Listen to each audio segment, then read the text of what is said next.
So all we need to end the craziness, to pay the air traffic controllers, to pay the TSA agents, to pay the pilots, to make sure that food stamp benefits continue to go out to the American people who need them, all we need is 5 reasonable Democrats to join 3 moderate Democrats and 52 Republicans to reopen the government. I want to let Sean Duffy say something, but before I do, I just want to say to any Democrat in the United States Senate, we are happy to talk about any policy issue. We're happy to talk about healthcare policy. We're happy to talk about tax policy. We're happy to talk about regulatory policy, but not at the point of a gun. You do not get to take the American people's government hostage and then demand that we give you everything you want in order to pay our air traffic controllers. It's a ridiculous set of demands. Let's reopen the government, and then let's sit down and talk about how to compromise on policy for the American people. Sean?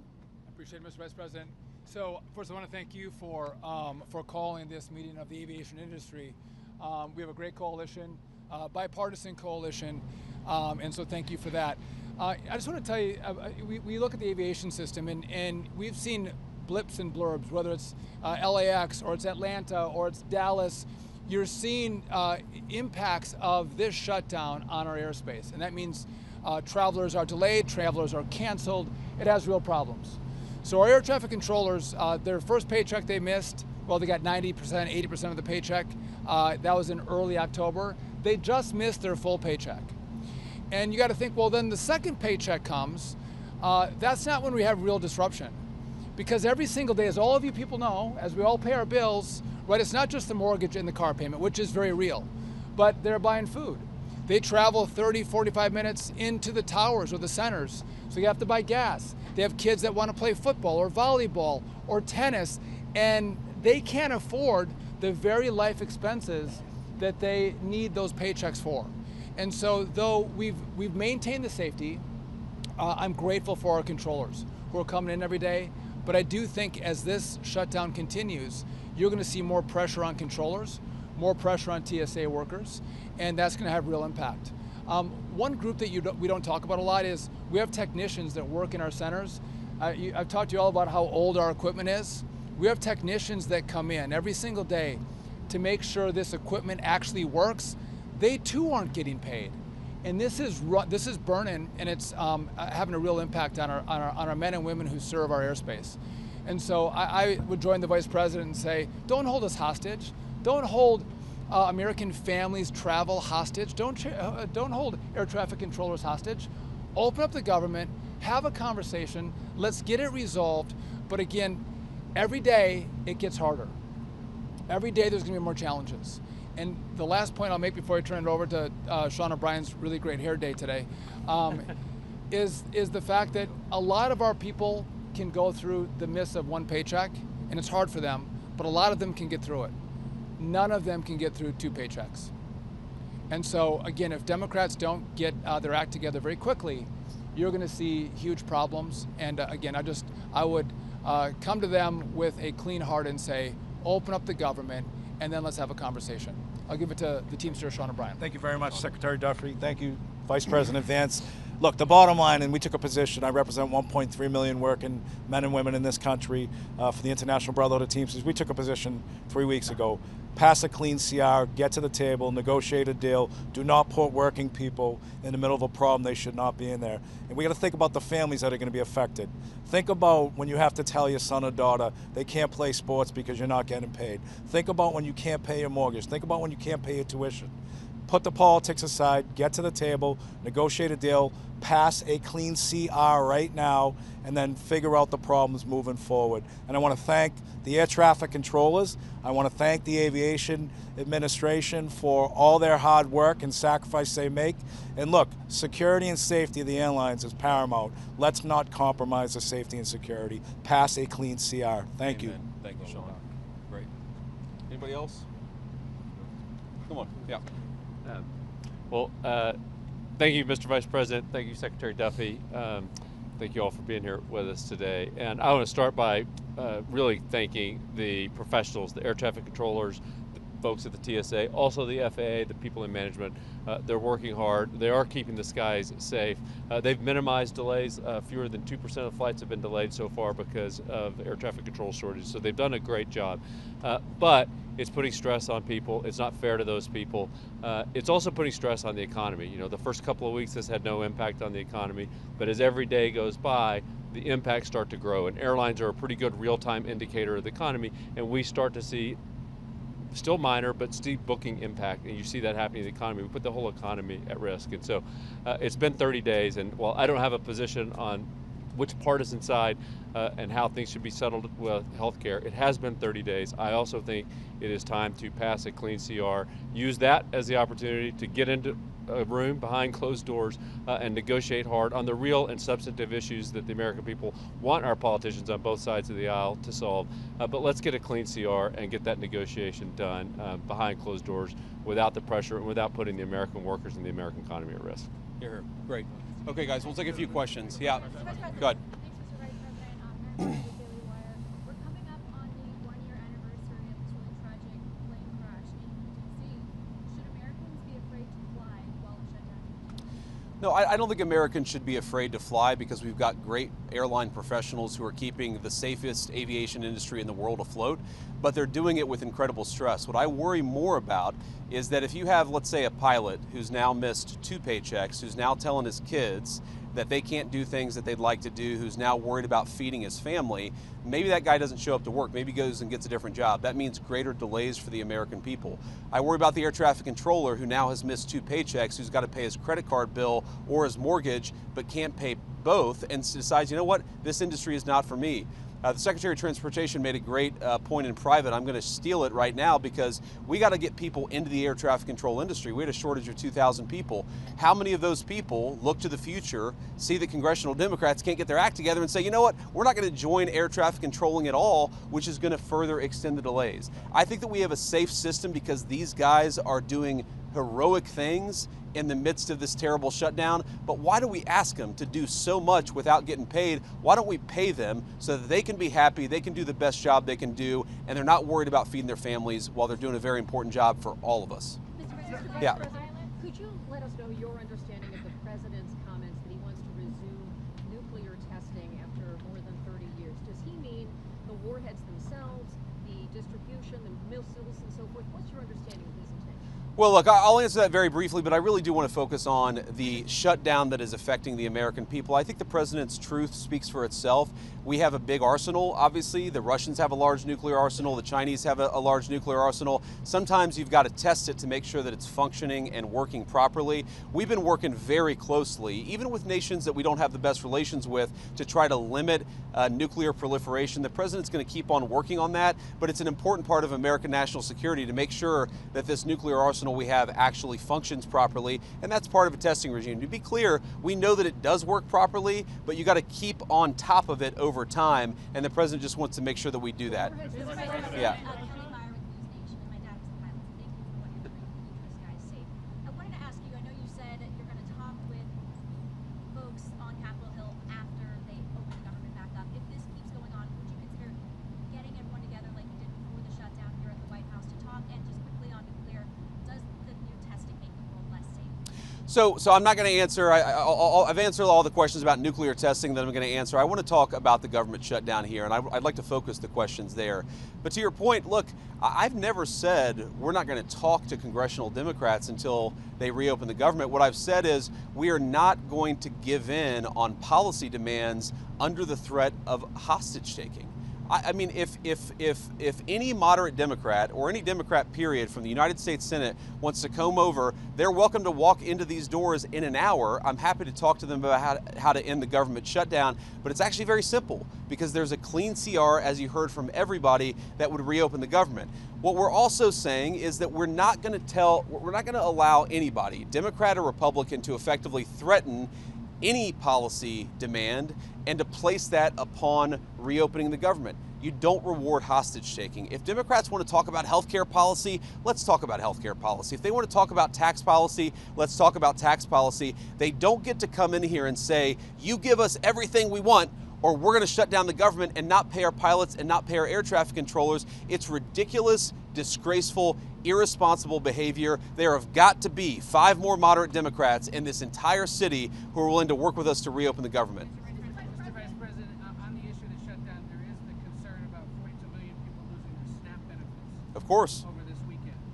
The administration's moved a lot of money around to pay troops, to pay federal law enforcement, and is telling Congress it can't move money around to pay at least some of those benefits. Why not? Would there be some push perhaps in the next 48 hours to try to do that so Americans don't go hungry?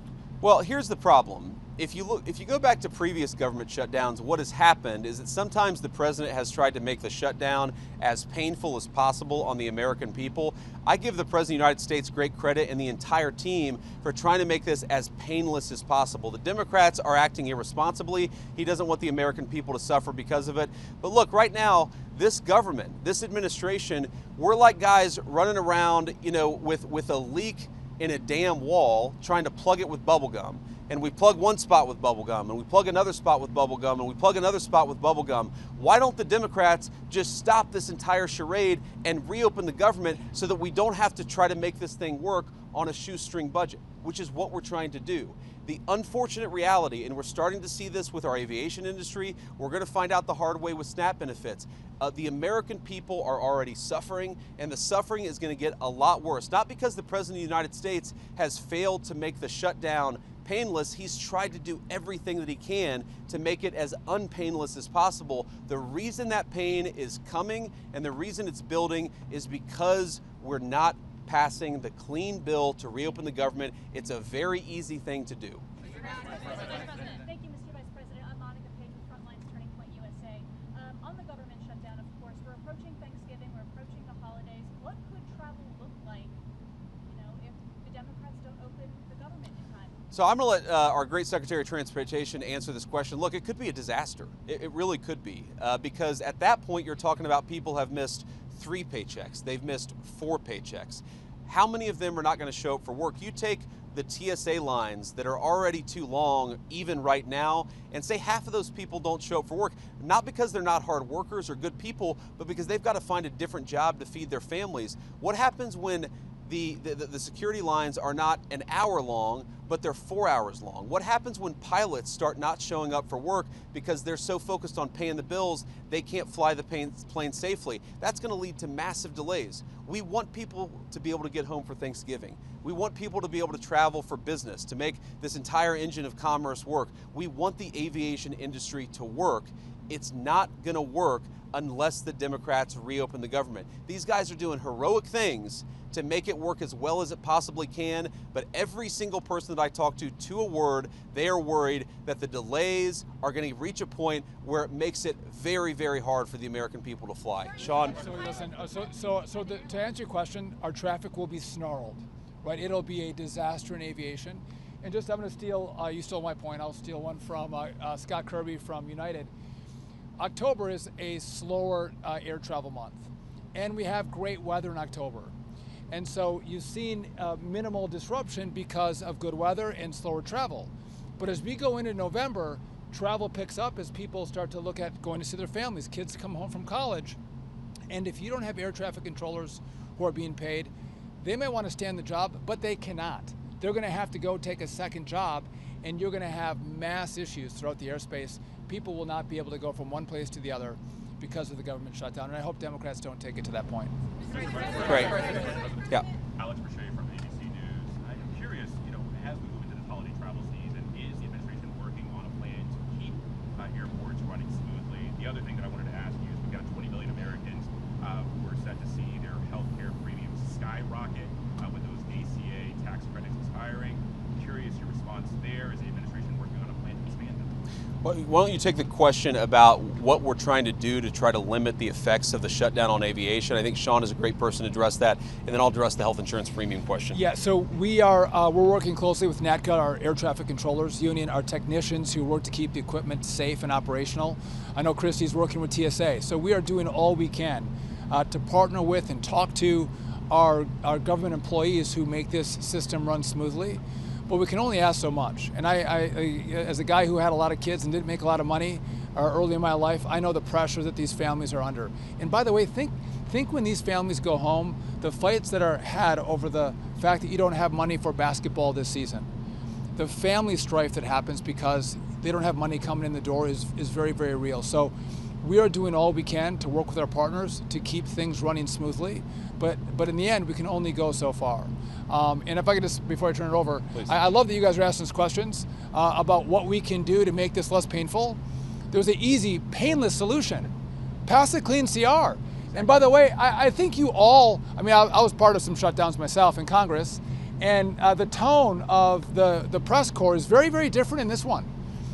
You were rabid against Republicans who voted not to open the government up. And it seems like everyone is so docile. And so, like, what is the president going to do to alleviate the pain? I'm out of the mall. Anyone can go see the World War II Museum. They can all go see the Vietnam Memorial. Again, we didn't close those down. This administration is doing everything they can to alleviate the pain on the American people. Go back to Barack Obama. He did everything he could to shut down parks and memorials across this city. And so, again, it's an easy answer. Go ask the Democrats that question. Say, what are you going to do to make sure that people get SNAP benefits this Saturday? Or they have health care assistance for their Obamacare? What are you going to do? Because we're doing everything we can on our end, but there's not much more we can do because the rules of the road by which we have to play. And so, again, I'm grateful for this team because they care about the American people. I just wonder, do the Democrats care the way we do? And if they do, open it up, sit down, and negotiate. Hear, hear. That's a great point. I want to answer the question about health insurance premiums because, look, we don't want the American people's health insurance premiums to go up. We're very worried about this. The president's been talking about this since before we even took office, that we're inheriting a healthcare system that has suffered some real problems under the Biden administration. Because of that, you're seeing health insurance premiums skyrocket. Now, here is our very simple proposal to the Democrats. Let's sit down and come to a compromise and work it out. And you know what the Democrats' response to that is? Give us everything we want or we're going to shut down the government and keep it shut down. That is not reasonable behavior. That's not how you do compromise in this town. That is the way that the Democrats have operated. They are trying to take a hostage and we can't reward that behavior. If we do that, if we say, yes, of course, we'll give you everything that you want if you reopen the government, you know what's going to happen? In 3 months, they're going to come back to the administration and they're again going to say, we're going to shut down the aviation industry. We're going to deny people SNAP benefits unless you give us exactly what you want. That's how a child behaves. That is not how a responsible governing party behaves in the United States of America.